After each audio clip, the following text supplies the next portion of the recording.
রাজ্য জুড়ে চলছে বিজেপির সদস্য সংগ্রহ অভিযান। অমিত শাহ টার্গেট দিয়ে গেছেন আগামী কয়েক দিনের মধ্যে 1 কোটি সদস্য সংখ্যা। টার্গেট বৈঠকে আবারও বিজেপি বসলো। অমিত শাহের টার্গেট ছুঁতে এবার পদ্ম শিবিরের বৈঠক। শাহী টার্গেট থেকে কি অনেক দূরে রয়েছে? সরাসরি চলে যাব প্রতিনিধি পারাদীপের কাছে। পারাদীপ, কতটা দূরে?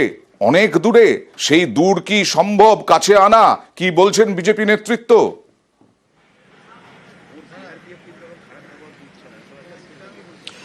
অয়ন, প্রথমে একটু ফ্ল্যাশব্যাকে ফিরে যাব, কারণ তুমি জানো যে বিজেপির সংবিধান বলছে 5-6 বছরের ব্যবধানে বিজেপিতে নতুন সদস্য সংগ্রহ অভিযান শুরু হয়, এবং সেই মতো সেপ্টেম্বর মাসে এই সদস্য সংগ্রহ অভিযান শুরু হয় এবং নভেম্বরের 30 তারিখ অবধি প্রথমে ডেডলাইন দেওয়া ছিল।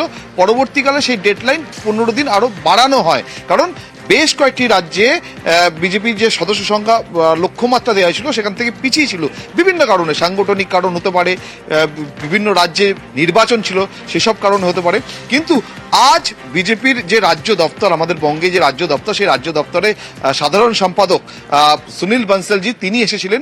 অন্যদিকে ঋতুরাজ সিনহা, এই সদস্য সংগ্রহ অভিযানে যিনি বাংলার দায়িত্বে রয়েছেন, কেন্দ্রীয় নেতৃত্ব তারা এসেছিলেন এবং সেখানে বঙ্গ বিজেপির যারা পদে রয়েছেন, শীর্ষ নেতৃত্ব রয়েছেন, তাদের সেখানে তলব করা হয় এবং তাদের থেকে সম্পূর্ণ খতিয়ান, তাদের থেকে রিপোর্ট তলব করা হয়। সেখানে লকেট চট্টোপাধ্যায় ছিলেন, সেখানে অগ্নিমিত্রা পল ছিলেন, সেখানে শ্রমিক ভট্টাচার্য ছিলেন এবং জ্যোতির্ময় সিং মাহাতো ছিলেন। এবং যেমনটা তুমি বলছো, যে লক্ষ্যমাত্রা বেঁধে দেওয়া হয়েছিল, অর্থাৎ শাহী লক্ষ্যমাত্রা যেটা বেঁধে দেওয়া হয়েছিল, নভেম্বরের এন্ডে যদি একটা স্ট্যাটিস্টিক্স নেওয়া হয়, পরিসংখ্যান নেওয়া যায়, তাহলে দেখা যাবে যে সংখ্যক লক্ষ্যমাত্রা রয়েছে তার থেকে বহু গুণ পিছিয়ে। আমি তোমার একটা জেলার কথা বলছি, আলিপুরদুয়ারে লক্ষ্যমাত্রা দেওয়া হয়েছিল 2,40,000 সদস্য সংগ্রহ করতে হবে।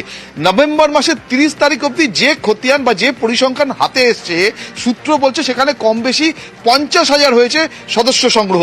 অর্থাৎ 2,40,000 যদি লক্ষ্যমাত্রা হয়, সেখানে 50,000 নভেম্বর 30, বাকি 15 দিনে কতটা হবে সেটার সম্পর্কে নেতৃত্ব সন্দিহান। ইতিমধ্যে আজ 7ই ডিসেম্বর এবং আজ 7 সকালে সুনীল বনসলজি তিনি এসেছিলেন, ঋতুরাজ সিনহা তিনি এসেছিলেন এবং রাজ্য নেতৃত্বের সঙ্গে তারা 2 ঘন্টারও বেশি সময় ধরে তারা বৈঠক করেন এবং এখনো বৈঠক চলছে।